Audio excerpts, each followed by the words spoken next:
করবো মোরখণ্ড। তো আজকে বড় একটা কাতলা মাছের মাথা নিলাম। এখানে মাথাটা বিশাল বড়, কিন্তু মোবাইলে দেখতে ছোট লাগতেছে। তো আসসালামু আলাইকুম এভরিওয়ান, সবাই কেমন আছে?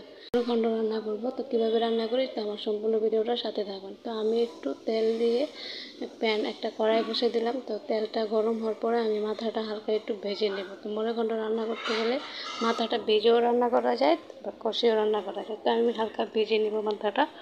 তো এক একজন এক এক রকম মোরখণ্ড রান্না করে। তো আমি কীভাবে রান্না করি সেটা আজকে আপনাদের দেখাবো। তো আমার ভিডিওটা যদি ভালো লাগে কমেন্ট, লাইক, শেয়ার করতে ভুলবেন না। আর আমার একটা ইউটিউব চ্যানেল আছে, মাস্তি কুকিং ব্লগ। তো ওই আমার ইউটিউব চ্যানেলটাকে একটু সবাই সাবস্ক্রাইব করে দিয়ে আসবেন আর লাইক কমেন্ট করে দিয়ে আসবেন। তো আমার ফ্রেন্ড ফলোয়াররা সবাইকে ধন্যবাদ, আমার ভিডিওটা যে কন্টিনিউ দেখেন, আর তাদেরকে অনেক অনেক ধন্যবাদ। আমার ভিডিওটা প্লিজ আপনারা বেশি বেশি করে শেয়ার করবেন। আমি অনেক কষ্ট করে রান্না করি, দাঁড়িয়ে দাঁড়িয়ে আমার অনেক কষ্ট হয়ে যায়। আমার হাতে আপনারা সমস্যা দেখেন কিনা আমি জানি না, কিন্তু আমার বাসার উপর দিয়ে অনেক পরিমাণ প্লেন যায়। প্লেনের শব্দ যখনই ভয়েস দেয় তখনই প্লেনের শব্দ আসে।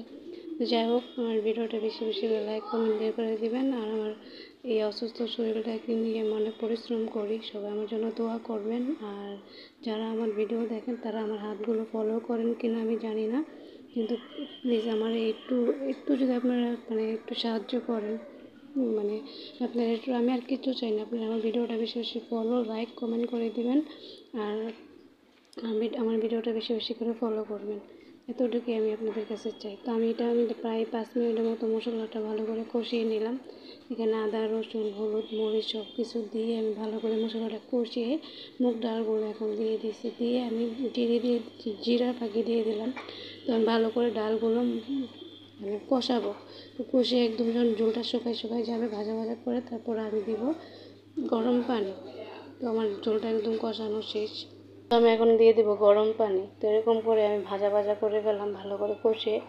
যে কোনো জিনিস যদি আপনি ভালো করে কষান, সে কষানোটা কষানোই তরকারিটা মজা হয়। আর বিশেষ করে আমি এরকম রাঁধুনি কিছু না, আমার থেকে বড় বড় রাঁধুনি অনেক আছে, অনেক বড় বড় আপুরা আন্টিরা ভালো রান্না করে। আমি যে এত আহামরি ভালো করি তা না, আমি বেশিরভাগ একা একা থাকি, তো একটু সময় পাস করার জন্য আপনাদেরকে দেখাই, এই আর কি। আমি দৈনিক যা রান্না করি তাই আপনাদেরকে দেখাই।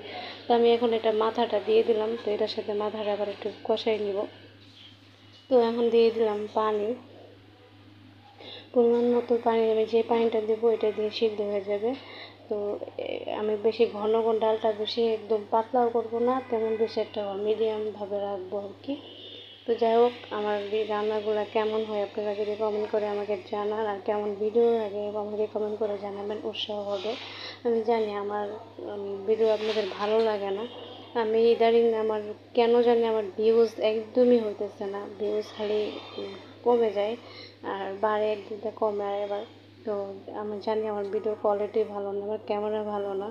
তো আমি অসুস্থ শরীরে যে করি এটাই অনেক আমার কাছে মনে হয়।